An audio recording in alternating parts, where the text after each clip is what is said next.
Ya, sebelumnya Assalamualaikum warahmatullahi wabarakatuh. Selamat pagi semuanya. Yang terhormat Bapak Nana Pradita Eskom Mkom selaku dosen pengampu mata kuliah Logika Informatika dan juga teman-teman sekalian yang saya banggakan. Terima kasih atas waktu dan kesempatan yang diberikan kepada kelompok kami. Saya Gredian Alam Bersawari bersama rekan saya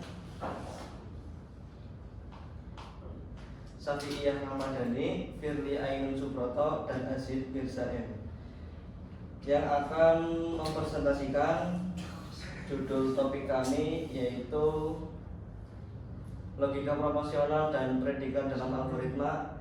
Untuk pemateri pertama akan disampaikan oleh Mbak Syafi'iyah Ramadhani. Mungkin teman-teman bertanya, kenapa sih kita harus belajar ini?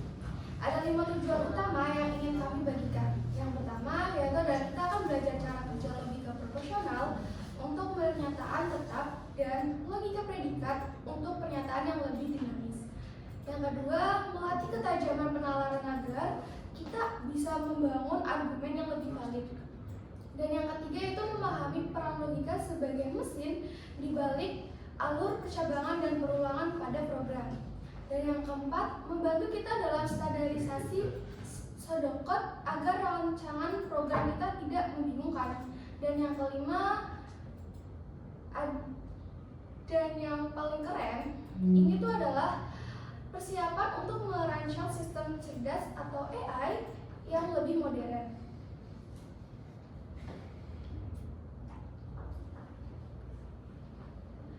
Secara garis besar, pembahasan kita dibagi menjadi 2 bagian.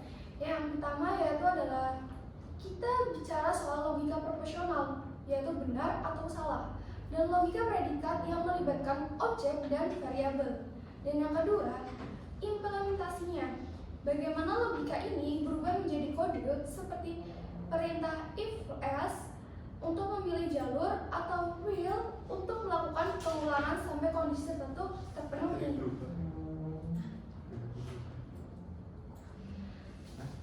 Logika informatika itu penting karena komputer tidak mengenal mungkin keputusan harus pasti, ya atau tidak, true atau false. Selain itu, logika adalah fondasi utama dalam pengembangan kecerdasan buatan AI dan sistem pakar. Tanpa logika yang terstruktur, algoritma yang kita buat akan berantakan dan ambigu.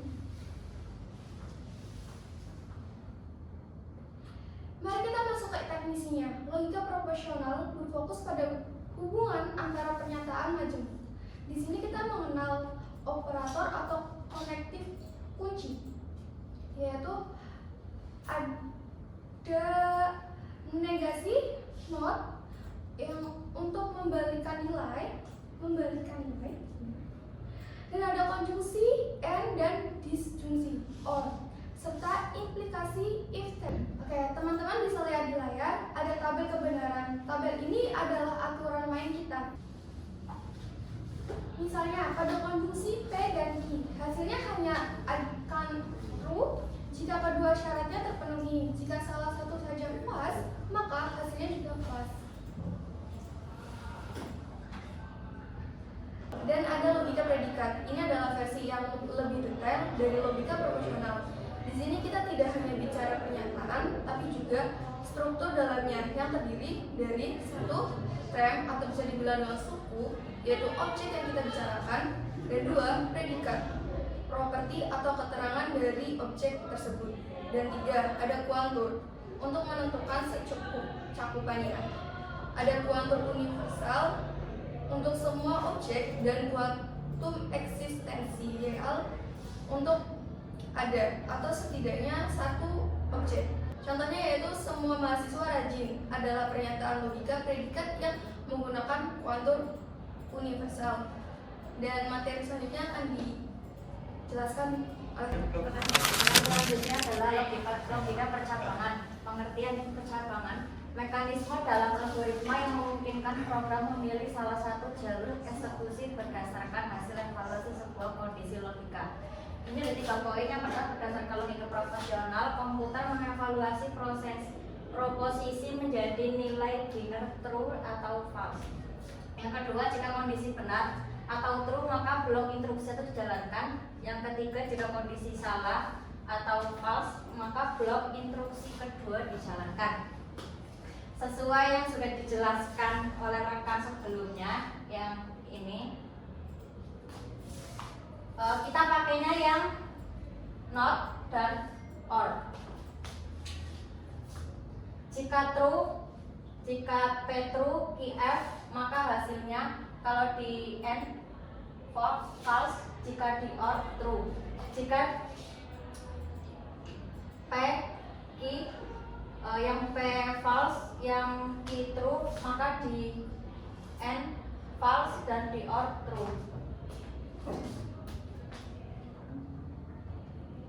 Ini contoh penggunaannya. Semisal ada penerimaan karyawan, syaratnya harus umur besar atau lebih besar atau sama dengan 17 tahun. Yang kedua, jenis kelamin laki-laki atau perempuan. Yang ketiga, pendidikan lebih besar atau sama dengan SLTA. Di sini ada inputan. Yang pertama, umur sama dengan 17 tahun, jenis kelamin laki-laki, pendidikan SLTP. Kita lanjut yang di N. Yang pertama, umur 17 tahun sesuai dengan syarat, jenis kelamin laki-laki, pendidikan SLTP. Karena di N tadi jika true dan false maka ketemunya false. Sekarang yang di form.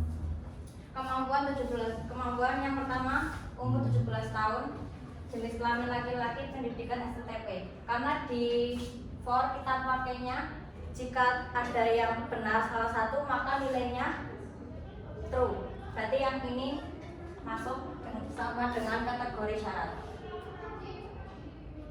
Terus selanjutnya jenis logika percabangan. If tunggal digunakan jenis logika percabangan ada 4 poin. Yang pertama, if tunggal digunakan jika pemilihan hanya memberikan satu pilihan yang dilaksanakan bila kondisi atau persyaratan dipenuhi bernilai benar dan tidak memberikan pilihan lain yang dilaksanakan bila kondisi bernilai salah.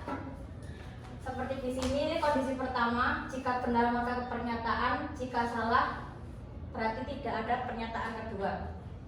Terus selanjutnya if ganda memberikan pilihan lain bila kondisi bernilai salah. Kalau di sini ini kondisi pertama, jika benar perintah pertama, jika salah maka ada perintah kedua. Ini beda dengan yang tadi yang pertama if tunggal. Jika kondisinya benar langsung ke pernyataan, tapi kalau salah tidak ada pernyataan kedua. Terus selanjutnya ada if majemuk. Digunakan jika pemilihan memberikan lebih dari 2 alternatif pilihan. Kalau di yang tadi kan, kalau yang ini if ganda kan kondisinya 1, nggak ada 2 dan perintahnya bisa 2.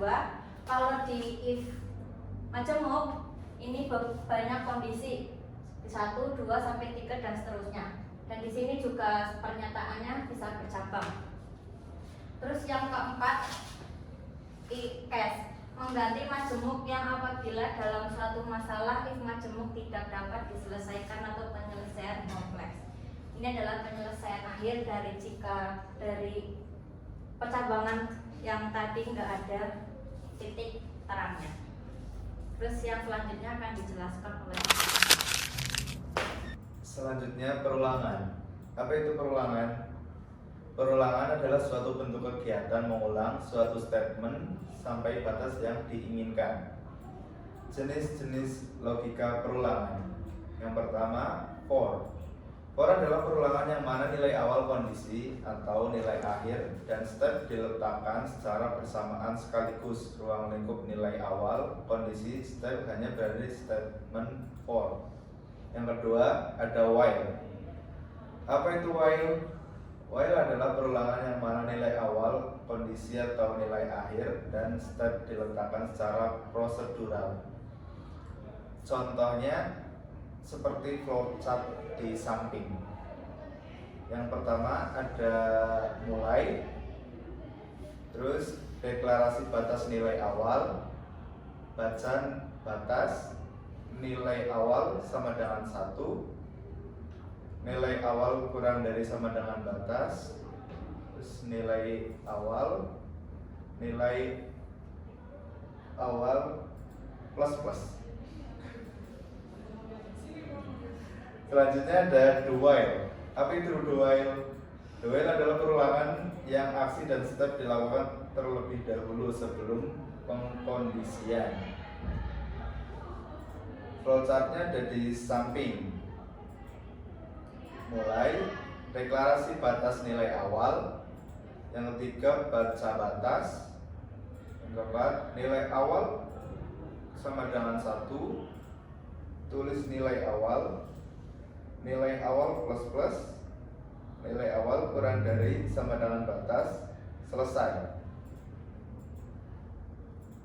Selanjutnya akan disampaikan oleh rekan saya. Ya, selanjutnya yaitu pseudocode. Apa sih itu pseudocode? Pseudocode adalah cara menuliskan logika atau langkah-langkah dalam sebuah program komputer menggunakan bahasa manusia yang sederhana dan mudah dipahami, bukan menggunakan sintaksis bahasa pemrograman tertentu. Tujuan utama pseudocode adalah merencanakan dan mendokumentasikan logika algoritma secara jelas dan ringkas sebelum diimplementasikan dalam bahasa pemrograman tertentu. Selanjutnya yaitu pseudocode dalam logika proporsional. Apa sih itu logika proporsional? Logika proporsional adalah logika yang membahas pernyataan sederhana yang hanya memiliki dua nilai. Yang pertama yaitu benar atau true, yang kedua yaitu salah atau false. Setiap pernyataan tidak memiliki variabel, hanya bernilai benar atau salah. Yang kedua yaitu proposisi. Proposisi adalah kalimat pernyataan yang dapat dinilai benar atau salah. Contoh, P nilai lebih dari 75, Q siswa hadir. Nilai P dan Q bisa true atau false. 3. Operator logika proporsional. Operator digunakan untuk menggabungkan proposisi. Selanjutnya yaitu perbedaan singkat dengan logika predikat. Jika logika proporsional yaitu tidak memakai variabel, pernyataan sederhana, true atau false. Logika predikat menggunakan variabel, pernyataan kompleks, true atau false berdasarkan objek. Selanjutnya yaitu kesimpulan singkat tentang proporsional. Yang pertama, logika proporsional fokus pada pernyataan benar atau salah, digunakan dalam pemrograman untuk percabangan dan keputusan. Yang ketiga yaitu dalam pseudocode diwujudkan dengan if else, operator logika and or not. Selanjutnya yaitu pseudocode dalam logika predikat. Logika predikat adalah cara menyatakan pernyataan logis yang melibatkan yang pertama yaitu objek, kedua sifat atau predikat, yang ketiga yaitu kondisi. Dalam pseudocode, predikat direpresentasikan sebagai fungsi atau pengecekan kondisi terhadap suatu objek. Contohnya, predikat lulus siswa dapat diimplementasikan dengan mengecek apakah nilai siswa memenuhi syarat sehingga menghasilkan nilai true atau false. Kuantor untuk semua diimplementasikan menggunakan perulangan seperti for atau while untuk mengecek setiap elemen. Sedangkan kuantor atau ada cukup menggunakan perulangan yang berhenti ketika satu kondisi terpenuhi. Dengan demikian, struktur if, for, while, dan repeat dalam pseudocode merupakan penerapan logika predikat dan logika proporsional untuk menyatakan kondisi dan perulangan secara terstruktur. Selanjutnya yaitu komponen dasar logika predikat. Predikat adalah pernyataan yang nilainya bisa benar atau salah tergantung objeknya. Contoh, mahasiswa X, maka X adalah mahasiswa. Lulus X, maka X adalah lulus. Nilai X lebih dari 75. B. Variabel digunakan untuk mewakili objek. Contoh, X, Y, siswa, nilai. Selanjutnya yaitu operator logika digunakan untuk menggabungkan pernyataan and atau dan, or atau not atau tidak. Not artinya tidak, jika artinya maka. Selanjutnya itu kuantor atau penentu jumlah. Yang pertama yaitu kuantor universal, artinya untuk semua. Contoh universal X, jika X belajar maka X lulus. Yang kedua yaitu kuantor eksistensial, artinya ada setidaknya satu. Contoh kuator eksistensial, X mendapatkan nilai 100. Contoh predikat sederhana seperti yang di gambar ya. Pernyataan logika, jika nilai lebih dari 75 maka siswa lulus. Kondisi nilai lebih dari 75 merupakan predikat, yaitu pernyataan yang bisa dinilai benar atau salah. Jika kondisi tersebut benar, maka status siswa diisi lulus. Jika kondisi tersebut salah, maka status siswa diisi tidak lulus. Contoh ini menunjukkan bagaimana logika predikat diterapkan dalam pseudocode melalui if else untuk mengambil keputusan secara logis dan terstruktur. Kesimpulan tentang predikat. Yang pertama yaitu logika predikat membantu kita menyatakan aturan dan kondisi. Selanjutnya, dalam pseudocode, logika predikat diterjemahkan menjadi if, for, operator logika contohnya and or not, dan juga sangat penting untuk mengambil keputusan dalam algoritma. Untuk selanjutnya akan dilanjutkan oleh Baik, selanjutnya kesimpulan. Kesimpulannya, logika proporsional dan logika predikat menjadi dasar cara algoritma berpikir, khususnya saat menggunakan percabangan, perulangan, dan penulisan pseudocode. Dalam logika proporsional, setiap pernyataan dipandang sebagai proposisi bernilai benar atau salah dan dihubungkan dengan operator and or not serta implikasi untuk menentukan alur keputusan di dalam algoritma, misalnya kondisi if, then, else. Pada logika predikat, fokus berpindah ke objek dan sifat atau relasinya, sehingga pernyataan tentang semua atau ada dapat dimodelkan melalui kuantor dan kemudian diterjemahkan sebagai perulangan yang mengecek setiap elemen atau mencari minimal satu yang memenuhi syarat. Hal ini membuat struktur seperti for, while, dan repeat dalam algoritma memiliki makna logis yang jelas, bukan sekedar perulangan mekanis. Dalam pseudocode, kedua jenis logika ini diringkas ke bentuk yang mudah dibaca. Kondisi proporsional digunakan di dalam if atau while, sedangkan logika predikat diwakili oleh pemeriksaan terhadap elemen-elemen dalam suatu himpunan lewat perulangan. Dengan demikian, pemahaman logika proporsional dan predikat membantu menyusun algoritma yang lebih benar, terstruktur, dan mudah dicek sebelum diimplementasikan ke bahasa pemrograman apapun. Kasih tanya jawab. Kita next. Baik, mungkin cukup sekian presentasi dari kelompok kita. Sekian dan terima kasih.